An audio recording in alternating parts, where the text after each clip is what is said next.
Welcome back to our English class, Quarter 4, Week 3 to 5 with our Learner's Pocket.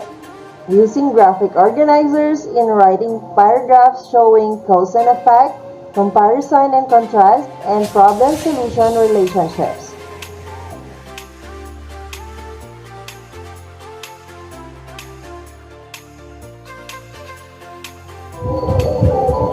Our learning competency, write paragraphs showing cause and effect, comparison and contrast, problem-solution relationships. This guide was designed and written for you to learn how to write paragraphs showing cause and effect, comparison and contrast, and problem-solution relationships. Learning this is important because it fosters your ability to explain and refine your ideas to others and ourselves. It also equips us with communication and thinking skills. As you go on in developing your skill in writing paragraphs showing cause-effect, comparison-contrast, and problem-solution relationships. You will also improve your skills in planning 2 to 3 paragraph composition using outlines and graphic organizers in text read.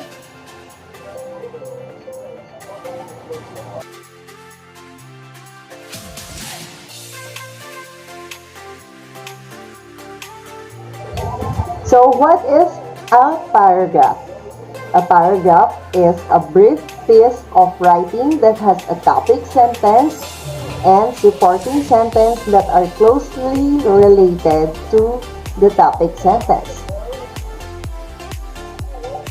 To begin with, let us see how cause and effect paragraph is written.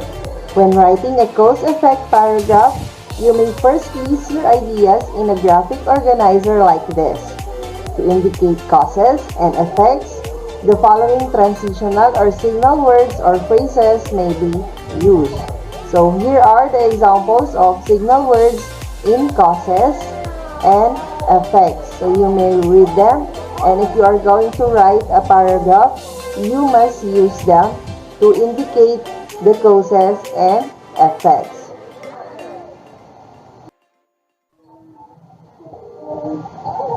And this one is another example of graphic organizer for cause and effect. So if you are going to write cause and effect relationship paragraph, you are going to use this also. This is the title or the topic sentence. This is statement. Air pollution is caused by many factors. So you're going to write the causes here in the 3 boxes and your effect below. So this is the paragraph that shows cause and effect relationship, explaining reasons and results of events, situations, or trends. It particularly uses the pattern, one effect, multiple causes. So you may read this, you may pause the video so that you can read it or read it in your learner's pocket. We have limited time, so I am not reading it to you. And these are the questions that you are going to answer after reading the paragraph.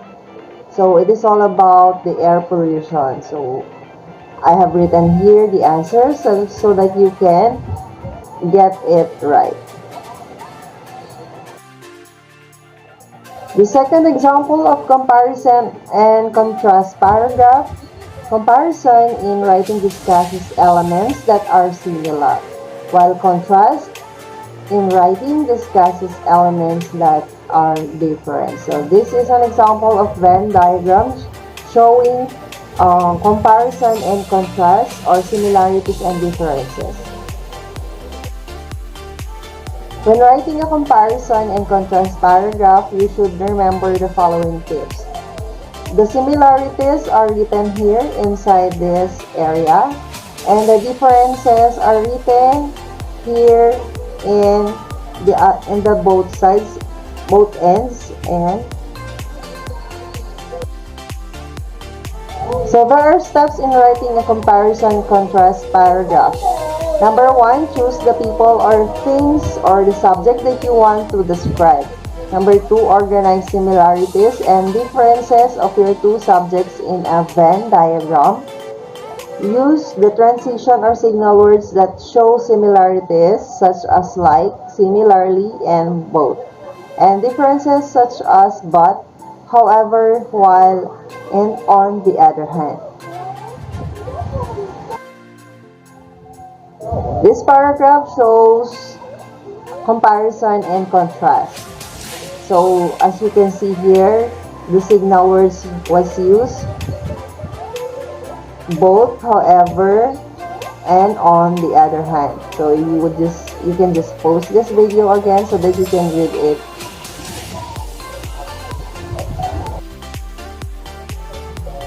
What two subjects or items that are compared in our contrast and comparison and contrast paragraph? So we have here the answer, rice terraces and plain rice fields. So these are the two subjects that were compared, rice terraces and plain rice fields. So what are the similarities of these two subjects and their differences? So as I have said a while ago, the differences were written here on both ends, and in the center is the similarity of the two subjects. Okay? What transitional or signal word shows such similarities and differences? So you have both, however, and on the other hand, and while. The third example is the problem and solution paragraph. Problem-solution format is a method for analyzing and writing about a topic by identifying a problem and proposing one or more solutions. So when writing a problem and solution paragraph, you can do this steps. Number 1, think of a problem and possible solution. Organize your ideas in a graphic organizer. Write the sentences about the idea in your organizer into a paragraph. Make sure you follow the margin and indentation. This is indentation. So here's the sample of problem and solution paragraph. So as you can see here, water shortage is explained until the end. So the end is the ultimate solution is that everyone must become actively involved. So this is the conclusion part, the middle sentence, and the beginning sentence or the topic sentence is there. Okay, using the paragraph, you have just read problem solution. This time, you will learn to write plan 2 to 3 paragraph composition using an outline. So with the help of the outline, you can make a paragraph by following the paragraph structure, beginning sentence, middle sentence, and ending sentence. So here's an example of an outline for a problem solution paragraph. So if you are going to plan or write a paragraph, you can do the outline like this so that you can organize your ideas. For example, we have here for the Roman numeral number 1 is the problem, and under it is the statement of the problem. Number 2, the solution, and the statements for the solution part. And number 3, the conclusion part. Okay? So this is the paragraph composition using the sample outline. So you can just pause the video so that you can read it all. So these are the questions that you are going to answer after reading the paragraph. So what is the paragraph all about? What is a paragraph? What do you observe when writing a paragraph? What are the 3 parts of a good paragraph? So we have the beginning, middle, and the conclusion part. So what are the pieces of information found in an outline? How can you compose the paragraph? So we have discussed it all from the past slides, you can go back and read it again. You can write a 3-paragraph composition based on it by putting the major idea and supporting details together in each paragraph. So we have here another example of graphic organizer. This is a semantic web. The topic is all about Filipino. Filipino means the people in the Philippines. So what are the traits of a Filipino? Filipino is respectful person. Filipino as God-loving person. And under this topic sentences, you can see these details below them. So you just read it very carefully because you are going to answer questions after this. So here are the questions based on the semantic web. Who is respectful person and a God-loving person? So we have the main topic is the Filipino. So how do Filipinos show respect to others, and how do Filipinos show love to God? So it is all written there in the previous slide. You can just go back so that you can get it. And this is the paragraph composition using the organizer or the semantic web a while ago. So you can just pause the video and then read it carefully. So here are the questions after reading the paragraph. What is the paragraph all about? So it is all about the Filipino. And what is done with the first line of the paragraph? So the topic sentence. How do the sentence begin and how do the sentence end? Usually, the sentence ends with a conclusion, and the sentence begins with the introductory part for the topic sentence.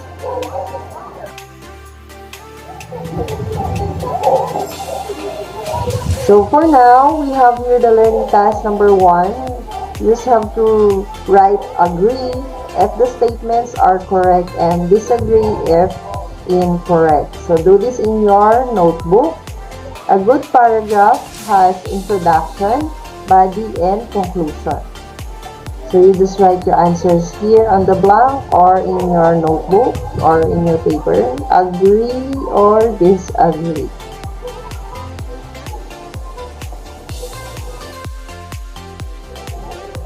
And we have here the answer for learning task number 1. You can just pause the video so that you can get the answers. And for the learning task number 2, write your own 2 to 3 paragraph composition based on the following outline. Do this in your notebook.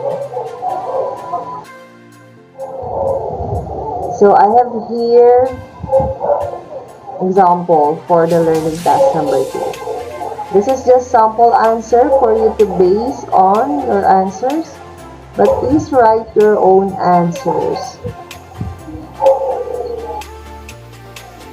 And for learning task number 3, write a 2-paragraph composition using the given sentences in the graphic organizer. Do this in your notebooks. And here's my sample answer. You may just pause the video so that you can read it. And for the learning task number 4, write a paragraph showing cause and effect of floods. Do this in your notebook. Here are the causes. The causes are written here and the effects also. So you must have the beginning paragraph, the middle paragraph, and ending paragraph or sentence. I think it must be sentence.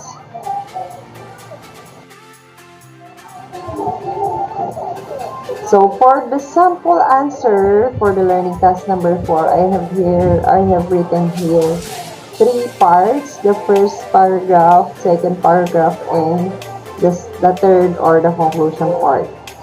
So you may just pause the video so that you can read it carefully.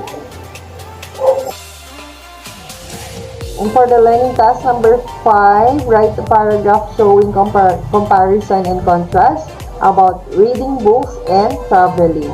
Do this in your notebook. So, again, you have also the beginning paragraph, middle paragraph, and ending paragraph. And reading books, traveling, and this is the Venn diagram about reading books and traveling. Okay, this one is the similarities, span, ito span, and the differences here. And here's the sample answer for the learning task number 5. Just pause the video so that you can read it. And for learning task number 6, write a paragraph showing problem solution based on this problem. John didn't know what to do about his English project. Do this in your notebook. And again, you must write possible solutions based on the given problem. And again, we have to do the beginning, middle, and ending. And the good news is, I have also written here a sample answer about John didn't know what to do about his English project.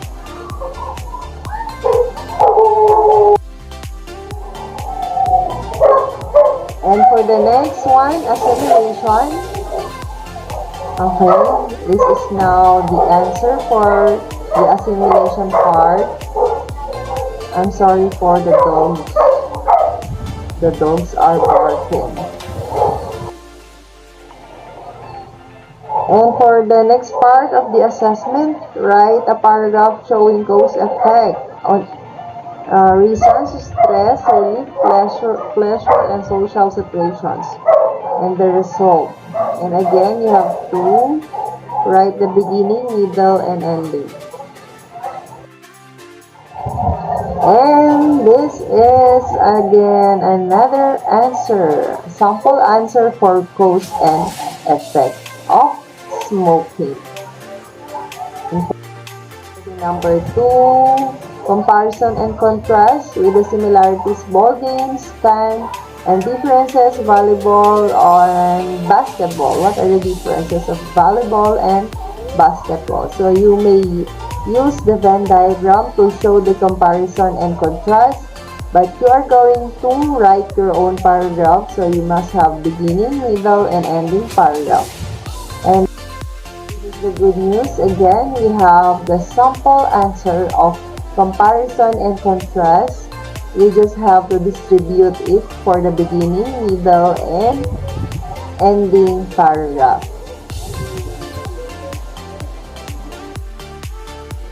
And for the assessment number 3, we have the problem and solution.